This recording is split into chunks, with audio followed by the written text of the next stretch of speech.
ne vous découragez pas de voir aussi ce que le diable peut faire pour nous décourager, pour nous détourner du but ultime. Alléluia. Amen. La vie chrétienne, je le répète encore, est une vie de combat. Est une vie de combat. Si je veux être chrétien, je dois être un combattant. Si je ne veux pas combattre, ça va être compliqué, ça va être difficile. Parce que je le veuille ou non, j'aurai un ennemi. Et vous savez, quand on a un ennemi, on peut très bien dire « je ne veux pas me battre », mais si lui veut se battre, c'est compliqué. Ok ? Donc il faut qu'on regarde ce que Dieu est capable de faire. C'est notre sujet de prière, que le Seigneur puisse nous parler, que le Seigneur soit libre de mettre en lumière les choses qui sont là dans nos cœurs, qui ne le glorifient pas. Que le Seigneur soit libre de nous parler, de nous encourager, de nous fortifier, de nous reprendre, de nous avertir. Qu'il le fasse par les chants, qu'il le fasse par la prédication, qu'il le fasse par la prière des uns et des autres, par les dons spirituels. Peu importe le moyen qu'il utilise, mais que Dieu parle à son Église. Amen. Que Dieu parle à son Église. Parce que même nous qui sommes l'Église de Dieu, nous avons besoin aussi certaines fois qu'il nous parle, qu'il nous reprenne. Amen. Que Dieu le fasse encore et encore. Alléluia, je bénis le Seigneur pour ces moments que nous avons. On est obligé effectivement d'écourter le temps de prière. Eh bien, pour les enfants, on ne veut pas que ce soit non plus trop long pour eux. Donc on a été obligé d'écourter le temps de prière. Mais je suis heureux d'entendre les prières individuelles des uns et des autres. C'est une très bonne chose. C'est bien d'entendre la prière des frères et sœurs. Je crois que le Seigneur se réjouit de cela. Amen. Et j'aimerais aussi encourager ceux qui n'ont pas l'habitude d'élever la voix de le faire. Vraiment, soyez encouragés, ne craignez pas, n'ayez pas de honte. On peut le dire, moi je le dis aussi parce que j'en fais partie. On est dans une assemblée où on n'est pas les plus éloquents au monde, mais peu importe, parce que Dieu ne regarde pas, écoute pas à notre accent, à notre niveau de français ou un langage soutenu ou quoi que ce soit, il regarde à notre cœur. Alléluia, amen. Donc il faut qu'on puisse aussi prendre courage et que chacun prenne part aussi à cette prière individuelle, parce que le Seigneur veut entendre chacun de nos enfants. Amen. Alléluia. Voilà simplement quelques annonces, comme ça on pourra terminer par la parole de Dieu. Vous rappelez, alors pas vous rappeler, pour ceux qui étaient là cette semaine, ils le savent, on a décalé les baptêmes. Ok, on devait faire les baptêmes ce dimanche, mais pour que la famille de certaines personnes puisse être présente, on a décalé à dimanche prochain. Donc les baptêmes auront lieu dimanche prochain, toujours dans le même contexte, le matin à 10h. Donc il y aura certainement un baptême en début de réunion, un baptême en fin de réunion. Ok, la réunion sera plutôt une réunion d'évangélisation aussi, parce qu'on veut aussi parler, annoncer l'évangile aux bien-aimés qui seront là peut-être pour la première fois. Voilà, donc merci de prier pour cette journée, prier pour les baptisés, prier pour leurs familles, leurs amis, et que de nombreuses âmes puissent venir aussi entendre le message de l'évangile. Amen. Ce n'est pas une obligation, mais aussi l'annoncer aux parents ou ceux qui le désirent, ceux qui peut-être ont envie de temps en temps de souffler. En haut, il y a une salle qui a été mise en place par les frères. Ils ont installé des chaises, le vidéoprojecteur, les enceintes. Cette salle, elle est faite à la base. Quand on est trop nombreux, il y en aura certains qui monteront. Mais si vous, pour X raisons, peut-être pour les enfants, pour qu'ils soient plus libres, ou parce que vous avez du mal avec le masque, vous voulez monter, ce n'est pas une obligation, mais vous pouvez le faire. Okay ? Seulement, vous essayez de prévenir à l'avance pour qu'on vous installe tout bien en haut et que vous puissiez passer le culte aussi avec nous en esprit. Amen. Seulement pour quelques personnes, information, en tout cas rappel, on aura une réunion avec l'équipe de ménage après le culte. Donc tous ceux qui ont reçu le message, tous ceux qui font partie de l'équipe de ménage, ne partez pas après le culte parce qu'on va se voir courtement. J'ai vu aussi de nouveaux jeunes, que Dieu vous bénisse. On est content de vous voir. Vous annoncez aussi que le dimanche, après le culte à 13h, en tout cas aujourd'hui à 13h, on se retrouve avec les jeunes et on serait heureux de vous accueillir au milieu de nous. Voilà, vous êtes les bienvenus. Juste pour information, la réunion ne se fera pas ici, mais juste au-dessus. Ok, voilà, donc à 13h, réunion avec les jeunes. Merci à l'Église de prier aussi pour ces réunions. Amen. On partage ensemble la parole de Dieu. Je fais un petit rappel pour ceux qui n'étaient pas là la semaine dernière. Alors, on a terminé de parler de la prière. Le thème général en ce moment, c'est la consécration. Le sous-thème, c'est, on va dire, la vie pratique dans la consécration. On a parlé de la prière. On a surtout parlé de la méditation la semaine dernière. Méditer la parole de Dieu, lire la parole de Dieu. On a vu ensemble qu'il était bon de commencer la journée par la prière. C'était une bonne chose de prendre cette habitude, cette discipline, de commencer la journée par la prière, et qu'il était aussi bon de terminer la journée par la parole de Dieu. J'insiste une fois de plus pour pas que ce soit une règle d'or, que ce soit quelque chose qu'on fait par religiosité, parce qu'il faut le faire. Si à partir du moment où on fait les choses parce qu'il faut faire, ça n'a plus d'intérêt. Ok, c'est ce qu'on a dit d'ailleurs au commencement de cet enseignement, de cette série d'enseignements sur la consécration. J'ai dit souvent qu'on a du mal à se consacrer à partir du moment où on dit « il faut faire ». Quand je dis « il faut faire », alors je n'ai pas envie de le faire. Je le fais parce que c'est bon. Je le fais parce que ça me fait du bien. Je le fais parce que ça va m'apporter quelque chose. Je le fais parce que je veux avoir une relation avec le Seigneur. Alléluia. Donc on n'en fait pas une règle d'or où je me force à le faire, mais j'essaie de prendre une bonne discipline, commencer la journée par la prière et puis terminer la journée aussi par étudier, en tout cas au moins prendre un texte et réfléchir à ce texte. Pourquoi ? On a vu ensemble que ça allait conditionner ma nuit. Ok ? Parce qu'on a parlé des portes de l'âme, les yeux, les oreilles. On a parlé des portes de l'âme. On a vu ensemble que ce que mon âme va ingurgiter avant la nuit va conditionner ma nuit. Ok ? Quand j'ai écouté des mauvaises nouvelles, je vais avoir une nuit inquiète. Quand j'ai regardé des films violents, je risque d'avoir une nuit agitée, turbulente. Quand j'ai eu des paroles qui étaient peut-être mauvaises, etc., je vais être encore agité. Si j'ai regardé des scènes malsaines, je vais avoir aussi peut-être des rêves sensuels, etc., etc. Okay ? Donc ce que mon âme va ingurgiter juste avant d'aller me coucher va conditionner ma nuit. Soit une bonne nuit, soit une mauvaise nuit. Et on a vu ensemble donc les portes de l'âme, on a vu aussi que, en plus de conditionner ma nuit, ça va conditionner aussi ma prochaine journée, mon réveil.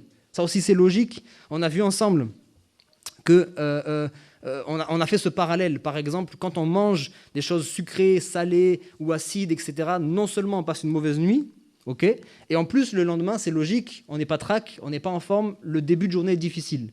Moi-même, j'ai fait l'expérience, je l'ai confessé, je ne suis pas quelqu'un du matin, je suis plutôt du soir. Donc si je me lève à 7h du matin, ça va, mais si c'est 6h ou 5h du matin, c'est plus compliqué. Okay ? Donc je le reconnais. C'est pour ça que le matin, c'est plus difficile pour moi. Mais j'ai fait l'expérience que lorsque je termine la journée en prenant la parole de Dieu, en la méditant, en la repassant dans mon cœur, déjà je passe une bonne nuit, et le matin, mes pensées sont déjà dirigées vers le Seigneur. Je suis déjà disposé à la prière. J'arrive plus facilement à vaquer à la prière. C'est-à-dire que mon esprit, il est déjà en forme. Okay ? C'est moins difficile pour moi de commencer par la prière. Donc, ce que je vais ingurgiter, excusez-moi l'expression, ce que je vais ingurgiter avant d'aller me coucher, va conditionner ma nuit et mon réveil. Voilà un petit peu ce qu'on a vu la semaine dernière. Et j'ai voulu faire le point, en tout cas le parallèle avec la vie spirituelle. On a parlé aussi de tout ce qui est les idées reçues. Okay ? Et c'est vraiment de ça que je veux parler en ce moment. Quand je parle de méditation aujourd'hui, je ne vais pas vous parler. On a déjà vu ensemble comment méditer, okay, les outils qu'on peut utiliser, comment on le fait, etc. Ça, c'est déjà fait. Maintenant, on veut l'aborder d'une manière pratique et enlever un petit peu toutes les idées reçues. Okay. Donc, l'idée reçue qu'on a aussi en général pour la méditation, peut-être en exagérant, peut-être pas en exagérant, c'est que lorsque je dois méditer, je dois me mettre dans ma chambre, ou en tout cas dans un bureau, et avoir mes stylos, des stylos rouges, des stylos verts, des stylos bleus pour avoir des annotations, souligner, etc., faire un truc propre, mes 6 bibles d'études, etc., etc. Il peut rester 2 heures dans le bureau. Tant que je ne fais pas ça, je ne médite pas la parole de Dieu. Et souvent encore, peut-être que j'ai exagéré, mais c'est un petit peu les idées reçues qu'on a. Quand je ne fais pas ça, pour moi, je ne médite pas la parole de Dieu. Je ne sais pas si vous êtes comme moi, on est tous un peu différents, mais des fois, on est un peu tout blanc ou tout noir. Hein ? C'est toujours tout blanc ou tout noir, mais des fois, c'est entre deux. Okay ? Méditer la parole de Dieu, ce n'est pas que ça. Méditer la parole de Dieu, ce n'est pas que être dans un bureau et puis étudier la parole. Okay ? Méditer la parole de Dieu, c'est plus que ça. Alors, par exemple, voici comment vous pouvez étudier la parole de Dieu. Vous pouvez prendre un texte, soit carrément un récit, un chapitre, ou même peut-être juste un verset, certaines fois. Alors là encore, dans la forme, ça peut changer. Soit c'est un texte que vous avez choisi vous-même, parce que vous voulez en ce moment méditer sur la grâce, vous voulez méditer sur l'amour de Dieu, vous voulez méditer sur un thème bien particulier, ou bien c'est dans votre lecture suivie. Là encore, chacun le fait comme il veut. Il y en a qui aiment bien avoir une lecture suivie. Ils ont un plan de lecture, d'accord ? Donc, soit un plan de lecture qu'ils se sont fait eux-mêmes, soit un plan de lecture qu'ils ont trouvé sur Internet, qu'ils ont dans leur propre Bible. Peu importe. Si vous lisez avec un plan de lecture, donc tel jour c'est tel chapitre, tel autre jour c'est tel autre chapitre, etc., etc. Ou si vous lisez un petit peu selon ce que l'Esprit vous met à cœur. Okay, peu importe. En tout cas, vous prenez un texte, vous prenez un verset, et puis ce texte-là, ce verset, vous allez le repasser dans votre cœur toute la journée. C'est ça, méditer. Ok ? Ça peut être aussi certaines fois une prédication récente. Parce que normalement, les prédications doivent vous parler de temps en temps. Ok ? Ce matin, si je vous regarde, j'ai l'impression que ça ne vous parle pas trop. J'ai l'impression que vous êtes un peu endormi. Mais ce n'est pas grave, je prêche quand même la parole. Je pense qu'il y en a qui écoutent. Ça va ? Montrez-moi un petit peu que vous êtes là. Je vois des yeux... ça a été fatigant cette semaine. C'est pas grave, mais vous êtes là. C'est important de suivre. Alors, il y a des prédications qui nous parlent plus que d'autres. C'est logique, hein ? Je voudrais dire à quelqu'un, s'il n'y a aucune prédication qui te parle, c'est qu'il y a un souci. Si jamais dans une prédication, tu te sens repris, ou tu sens que, bon, c'est bien, mais tu dois aller un peu plus loin, c'est qu'il y a peut-être un souci. Mais en général, normalement, il y a toujours une prédication qui nous parle un peu plus. On peut revenir sur une prédication et puis repasser ça dans notre cœur. C'est ça, méditer. Ok ? Quand est-ce qu'on peut méditer ? Vous allez faire un test, c'est très simple. À chaque fois que vous arrivez à vous inquiéter, ça veut dire que vous pouvez méditer. Ce que j'ai dit dernièrement, que s'inquiéter, c'est penser à mon compte en banque, penser à mes soucis, penser à mes enfants, penser à mes problèmes de santé, penser à ci, penser à ça, tout ce que j'ai à faire. Ça, c'est s'inquiéter. Si j'arrive à faire ça, ça veut dire que j'arrive à méditer aussi. Ok ? Donc méditer, je peux même méditer au travail. À moins que mon travail soit vraiment cérébral et qu'il faut que je me concentre à 100%. Mais si au travail, tu arrives à t'inquiéter, ça veut dire que tu arriveras aussi à méditer. Amen ? On peut méditer en faisant les courses, on peut méditer dans la rue, on peut méditer en s'occupant du jardin. On peut méditer à chaque fois que nos pensées sont libres. Et vous allez remarquer que même quand vous êtes au travail, justement, au bout d'un moment, même quand c'est un petit peu cérébral, certaines fois, ça devient automatique. Vous avez moins besoin de réfléchir qu'avant. Et la preuve, c'est que des fois, on peut passer des journées entières à s'inquiéter, ou en tout cas des journées entières à penser à toutes sortes de choses. Ok ? Donc, méditer, c'est diriger mes pensées vers la parole de Dieu, vers le Seigneur lui-même. Ok ? Voilà pourquoi méditer, ce n'est pas forcément toujours dans un bureau. Sinon, le Seigneur lui-même n'aurait pas dit, Josué, chapitre 1, verset 8, vous connaissez ce texte, est-ce qu'on peut l'afficher ? On peut faire partie... Célena, tu te sens de lire un verset ou pas ? Non ? Bon, peut-être la prochaine fois. Josué, chapitre 1, verset 8. Vous connaissez ce texte même avant qu'il s'affiche. Qu'est-ce que c'est Josué 1, 8 ? Ah ben non, ça y est. Vous avez été sauvés par le gong. Que ce livre de la loi ne s'éloigne point de ta bouche, médite-le jour et nuit pour agir fidèlement selon tout ce qui est écrit. Car c'est alors que tu auras du succès dans tes entreprises, c'est alors que tu réussiras. C'est le Seigneur lui-même qui parle, et il dit médite-le jour et nuit. Alors on revient un petit peu, parce que c'est comme ça que je veux l'aborder d'une manière pratique, et certaines fois, avec la parole de Dieu, vous allez avoir besoin d'un peu de jugeote. On n'a pas toujours besoin d'avoir des révélations. Hein. Il y a des choses où on a juste besoin un petit peu de jugeote. Alors moi, j'ai commencé à lire ma Bible et j'ai lu d'abord, parce que quand on lit dans l'ordre, on lit d'abord Matthieu chapitre 6, verset 6, qu'on a vu la semaine dernière, où Jésus dit, quand tu pries, tu rentres dans ta chambre, tu pries ton Père qui est dans le lieu secret. Donc puisque je m'étais arrêté là, je m'étais dit, la prière, c'est ça. Puis j'ai continué à lire. J'étais dans la lettre aux Thessaloniciens, où Paul dit, priez sans cesse. Alors j'ai réfléchi un petit peu, j'ai dit, comment est-ce que je peux faire pour prier sans cesse et pour être sans cesse dans ma chambre ? Alors que la Bible m'enseigne aussi de ne pas être paresseux. On est d'accord ? La Bible m'enseigne aussi de travailler. Donc je ne peux pas être toujours dans ma chambre.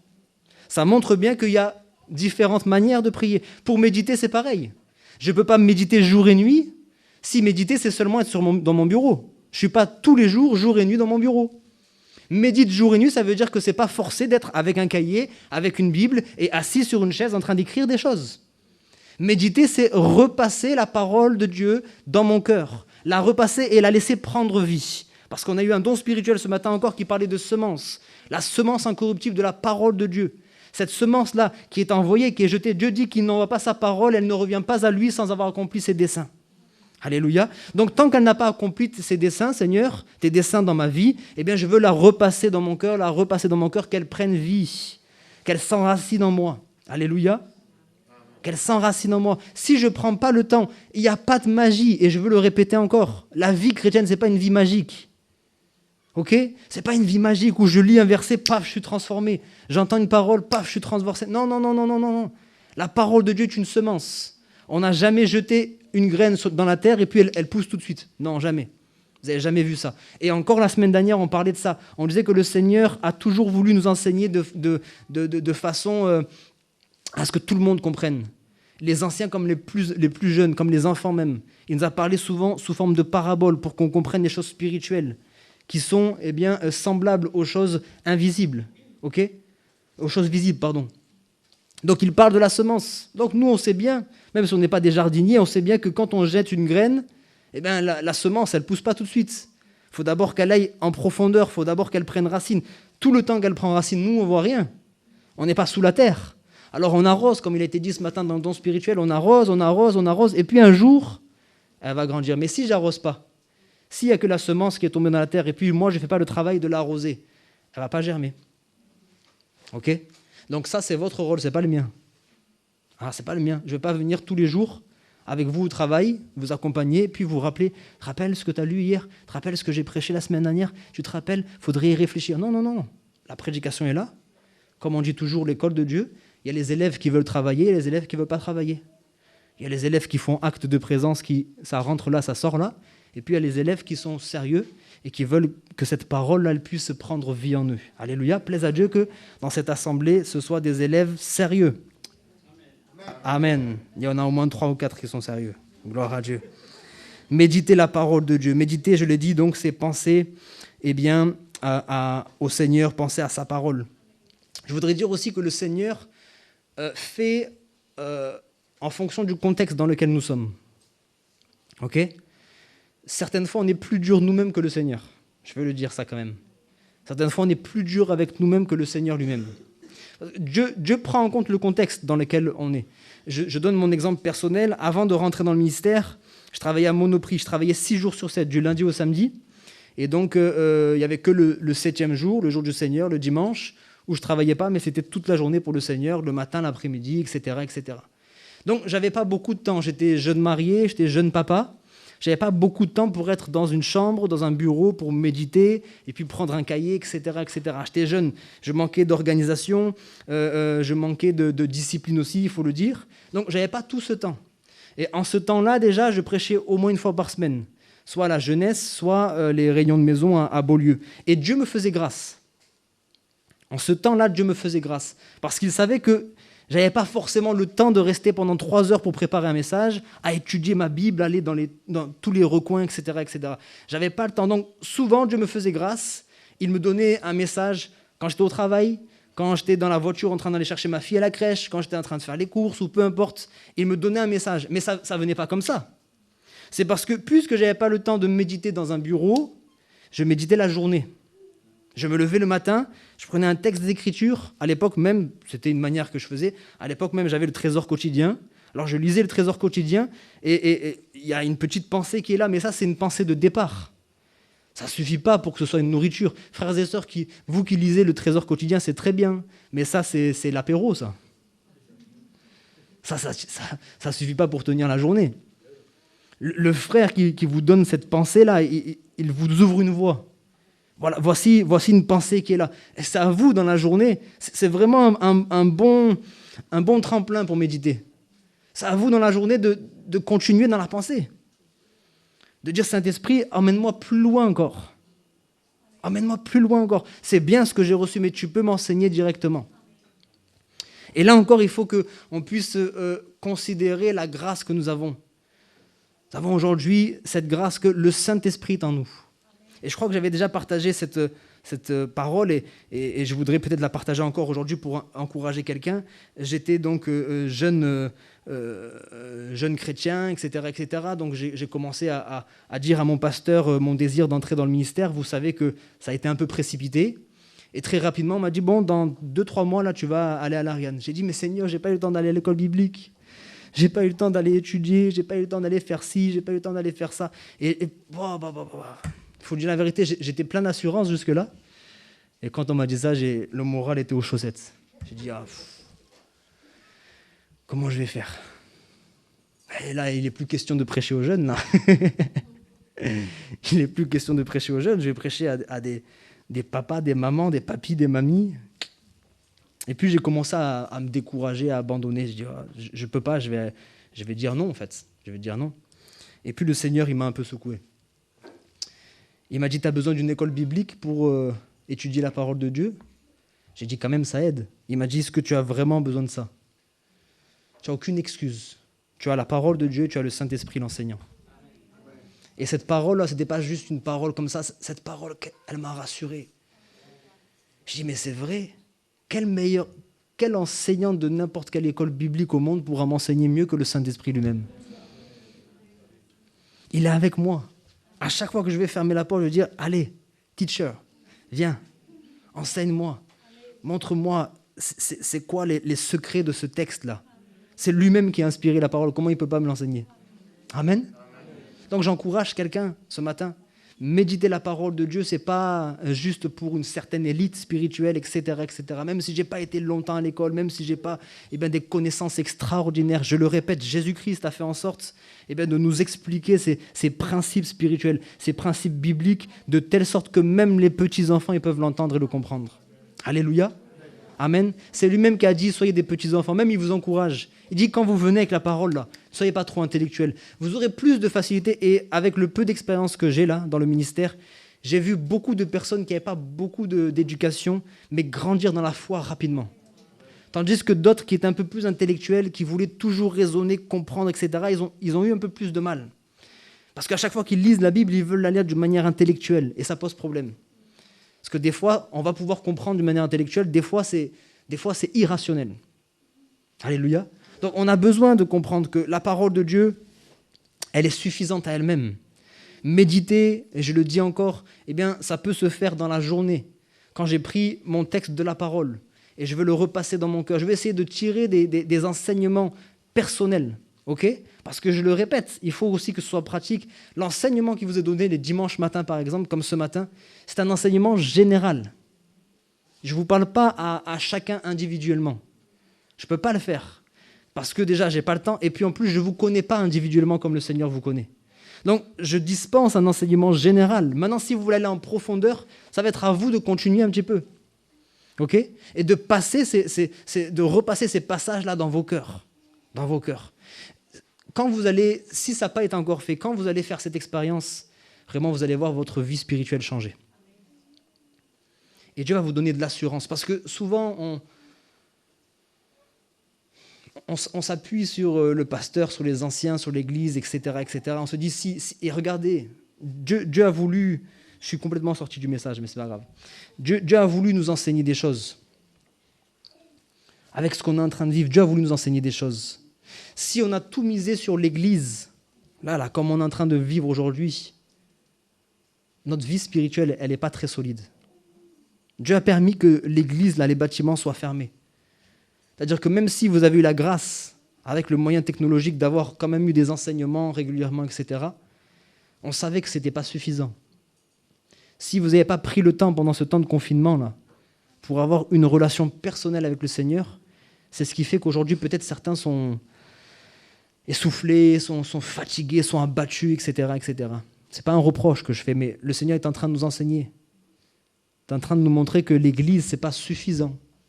L'Église, c'est une institution biblique, c'est Dieu qui l'a voulu. Mais l'Église, là, ce n'est pas suffisant. Il y a aussi ma relation personnelle avec le Seigneur. Et ça coûte. Ça coûte. Parce que le Seigneur a dit, faites de toutes les nations, je le répète, des disciples, pas des croyants.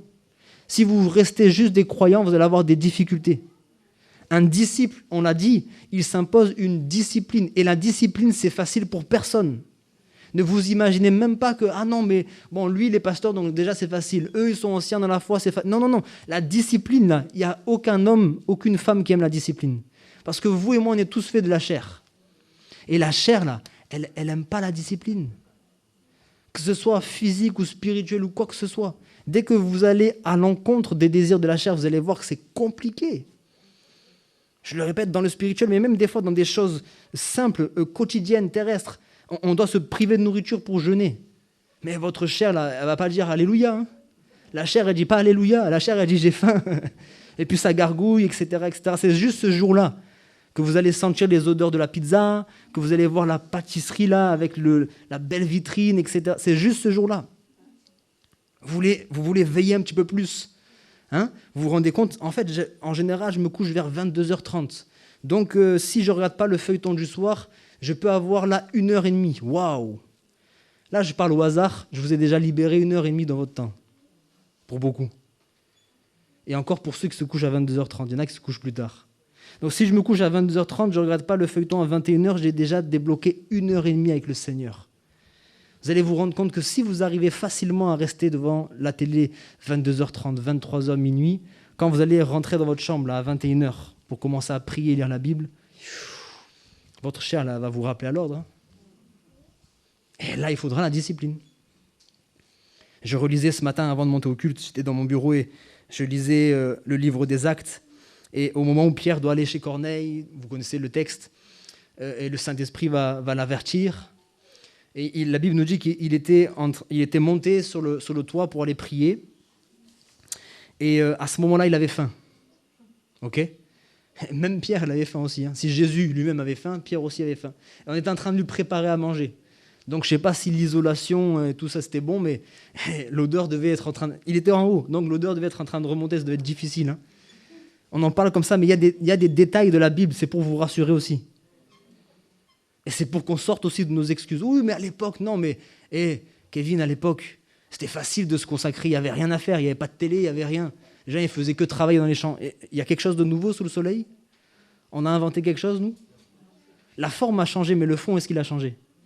Si eux, ce n'était pas la télé qui était une distraction pour eux, il y avait autre chose, vous en faites pas. Hein. Ok ? On le voit avec les enfants. Les enfants n'avaient pas la PlayStation, les téléphones, etc. De ça. Même ma génération, quand j'étais petit, je n'avais pas tout ça. Je prenais des bouchons de bouteilles et je jouais pendant des heures et des heures. Donc à l'époque, ils avaient leur distraction. À l'époque aussi, ils avaient faim. Tout était comme nous. Mais ils ont payé le prix. Ils se sont disciplinés. Heureusement qu'il s'est discipliné, heureusement qu'il n'est pas descendu là, à la cuisine pour voir qu'est-ce qui est en train de se préparer.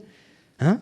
Parce qu'à ce moment-là, vous savez ce qui s'est passé, il y a eu une vision, et cette fameuse vision avec les quadrupèdes, etc., il a dit « Ce que je déclare comme pur, ne le vois pas comme souillé ». Et puis c'est là qu'il va aller chez Corneille, et que l'évangile va être ouvert aux païens. Alléluia. Il y a des moments comme ça, là, frères et sœurs, puis je termine, même si je suis sorti du message, il y a des moments comme ça qu'il ne faut pas louper. Et je vous le dis, on en a déjà trop loupé. Je termine. Il y a des fois, on n'est pas trop d'accord avec ma femme sur l'éducation. Ça vous arrive aussi, papa, maman ? On a une éducation différente. Moi, j'ai été éduqué comme ça. Mon épouse aussi. Et vous, c'est pareil. On a souvent des éducations différentes. Donc, quand on arrive maintenant en tant que parent, il faut qu'on trouve un milieu. Hein ? Alors moi, j'étais éduqué à la dure. Hein. Et du coup, c'est logique, je suis un peu dur avec les enfants. Erika, elle est un peu plus cool. Okay ? Et là, par exemple, c'était hier ou avant-hier, c'était pour une broutille, ranger la chambre, quelque chose comme ça. Alors c'est avec Nina, hein, prier pour Nina, parce que Nina, vous avez déjà beaucoup prié dès sa naissance, et souvent, j'ai fait le tour des églises, où je dis, vous avez trop prié, maintenant, elle est trop en forme. Ouais, que Dieu la bénisse. Mais en tout cas, voilà, on était en train de lui demander de ranger sa chambre, etc., tout ça. Et j'ai dit, si tu ne ranges pas ta chambre, on ne sort pas cet après-midi. Donc tu seras puni. Ah, okay. Donc elle ne range pas sa chambre, maman dit, bon, elle peut quand même sortir. C'est pas grave, elle rangera plus tard. Je dis, mais il faut aussi qu'on lui apprenne quelque chose. Et c'est là où je veux en venir. Il faut aussi qu'on lui apprenne que c'est bien si elle range même au bout de 2 heures. Le but, c'est qu'elle range sa chambre. Mais elle doit apprendre aussi qu'elle ne peut pas faire les choses que quand elle en a envie, elle. Quand c'est son temps à elle. Elle ne peut pas faire les choses que quand elle est obligée de les faire. Il faut qu'elle apprenne aussi à accepter l'autorité parce que plus tard, si on est trop cool avec elle, elle va avoir des difficultés avec son patron. Si son patron lui dit « fais ça », c'est pas demain ou après-demain, c'est tout de suite. À l'école, fais les devoirs, c'est pour mercredi, pas pour jeudi. Donc si mercredi j'arrive sans les devoirs, je suis puni. Voyez ? Donc on doit leur apprendre. Et nous aussi. Il y a des moments où le Seigneur dit « c'est maintenant que je veux que tu viennes dans la chambre ». C'est pas demain. C'est pas dans 3 heures ou dans 4 heures, c'est maintenant. Et je vous ai dit la semaine dernière que souvent, là, on a loupé des choses. Vous lirez dans la Bible, essayez de vous arrêter sur ces choses-là. Des moments où le Seigneur avait prévu quelque chose à un moment précis. Et si ceux qui n'étaient pas là, par exemple la Pentecôte, j'ai souvent cité cet exemple. Avant la Pentecôte, bien avant, Jésus va apparaître même à 500 frères à la fois. 500 frères, donc avec les sœurs, etc., etc. Le jour de la Pentecôte, ils ne sont plus que 120. Où sont passés tous les autres ? On peut imaginer qu'ils se sont découragés. Dans peu de jours, vous recevrez peu de jours, ça passe là. Hein. 1 jour, 2 jours, 3 jours, 4 jours, 5 jours, 6 jours, 7 jours. Il y avait un jour, il y avait un temps marqué, il y avait une réunion là. La réunion du 10e jour, c'était la réunion qu'il ne fallait pas louper. Alors beaucoup ont dit, bon, on en a fait 9 quand même, c'est bien. Si on loupe la 10e, on viendra à la 11e. Vous voyez un petit peu le raisonnement? On a fait 9, on loupe la 10e, on viendra à la 11e, puis à la 12e. Non, c'était à la 10e. Et souvent, vous remarquerez que le diable vous laisse tranquille. Mais quand il sait qu'il y a quelque chose qui est en train de se faire là, ou qui va se faire, il va vous déranger. Et là encore, j'ai souvent cité l'exemple de la barque. Il sait qu'on va arriver sur le territoire de Gadara avec le fou. Il sait qu'il va y avoir un miracle. Donc il fait en sorte qu'il y ait la tempête qui se lève. Donc, essayez de discerner aussi ces choses-là. Quand vous arrivez à aller à l'église avec simplicité, gloire à Dieu. Mais quand c'est difficile parce que vous êtes fatigué, parce que vous êtes malade, parce que vous avez des soucis, etc., venez d'autant plus. On disait ça avec Charles tout à l'heure. Souvent, on a le réflexe, quand on est malade, quand on est fatigué, tout ça, on ne vient pas à l'église. C'est justement là qu'il faut y aller. Alors, je peux comprendre qu'il y a certaines fois, on ne peut vraiment pas. Il faut être sage aussi. Des fois, on ne peut vraiment pas, on est fatigué, c'est bon, ok. Mais il y a des fois où on sent que si on se fait violence, on peut venir. Et vous vous rendrez compte que souvent, c'est dans ces réunions-là que Dieu a prévu quelque chose de particulier pour vous. Dieu a prévu quelque chose de particulier pour vous. Alors, je termine en disant que méditer, ce n'est pas que être dans le bureau, mais c'est aussi être dans le bureau. Frères et sœurs, prenez l'habitude. Ça, c'est quelque chose qui ne se voit plus. Je les ai entendus juste dans des témoignages. Où vous rentrez à la maison, et dès que vous rentrez, vous vous tournez vers votre époux, votre épouse, vos enfants, et vous dites, ce soir, je ne regarde pas le film avec vous. Ce soir, je vais dans ma chambre, personne ne me dérange, je suis en présence d'un roi. Alléluia. Et pas n'importe quel roi. Je vous préviens, ce soir-là, c'est la soirée de papa, c'est la soirée de maman. Ce soir, je reste tranquille. Il n'y a personne qui me dérange. Et votre famille doit accepter ça. Alléluia. Amen. On termine par la prière, vous voulez bien?